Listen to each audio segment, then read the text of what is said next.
Many thanks to subscriber Dr. Bill Truran for very kindly sending me this mysterious package. Let's see what's inside.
So we have two badges here, both obviously German. This one I'm going to leave to another video, as this one has proved a bit of a mystery and requires much more research. The second badge is much more easily identifiable. Like me, you may have thought that this is a Luftwaffe Combined Pilots Observer badge, but though very similar, it isn't. In fact, this is an observer's badge issued to Luftwaffe aircrew who flew as observers, navigators, or bombardiers. After giving it a light clean, we can see more of the details. Introduced in 1936, to qualify for the badge, the airman had to complete 2 months of service and 5 operational flights. It was worn on the left breast pocket of the tunic, and was instantly awarded to any such airman who was wounded during one of the qualifying flights. If an observer navigator had qualified as a pilot, he would exchange this badge for the Combined Pilot Observer badge, which looks very similar. This particular example was manufactured by GWL, Gebrüder Wegehoff of Ludenscheid. The wreath consists of 2 different types of leaves. On the left are laurel leaves, and on the right those of oak, both made of nickel silver. The eagle clutching a swastika is possibly of nickel silver or tombac. I personally think the eagle is more attractive on this badge than the Combined Pilots Observers badge, which is usually encountered. This badge, made by several companies and of various metals, continued to be awarded up to 1945. Many people don't realize that members of the German Navy could also qualify for this particular badge.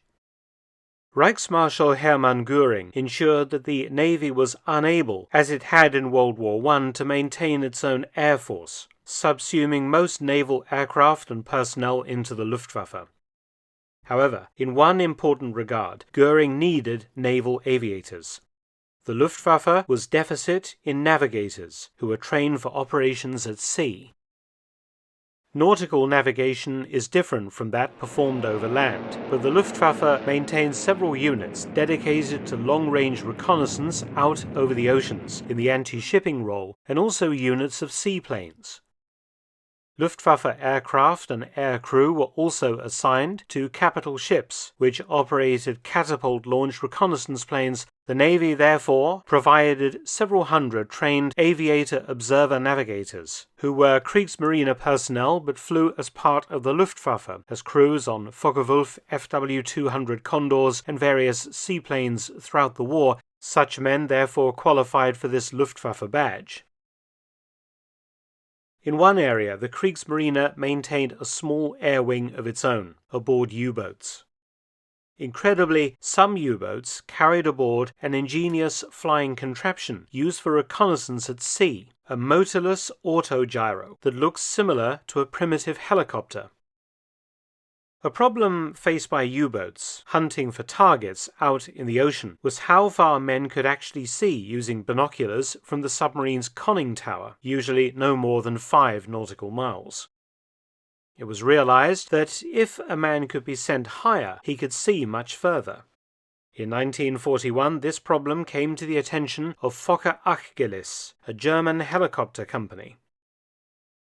What was needed was a very small and light helicopter, but all the engines proved too large and heavy, so it was decided to make the craft engineless. So the design became the Focke-Achgelis Fa-330 Bachstelze, or wagtail, and the first prototype flew in the wind tunnel at Chalois-Mendon near Paris in German-occupied France in May 1942. Tests were then undertaken from a moving ship and then from a surfaced U-boat, and an intake of U-boatmen were selected to become the pilot observers of these machines. The Fa-330 was very simple. Aboard the U-boat, it was stored on the deck in two watertight compartments.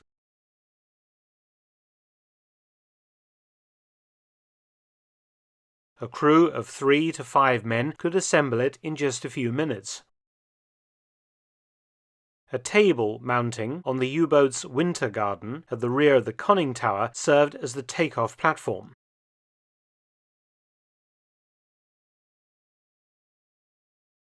The machine once assembled weighed only 67 kilograms, not including the pilot, and consisted of a seat and a frame with a skid undercarriage, and a main rotor of 3 blades measuring 7.31 meters in diameter, and at the rear was a tail unit which carried German markings. The submarine would move ahead into the wind, which caused the rotors to turn, providing lift, and the Fa-330 would lift off from the winter garden into the air, tethered to the U-boat by a cable that played out as the craft ascended. The pilot had foot pedals and a joystick to maintain the craft's stability, and a communications cable was built into the tether so that the crewman could communicate in real time using his headset with an operator on the U-boat who also wore a headset.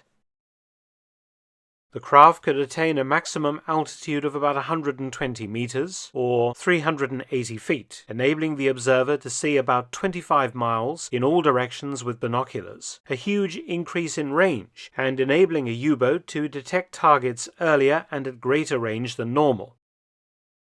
The craft was retrieved in the same manner as it was launched, by being winched back down to the launching table and disassembled.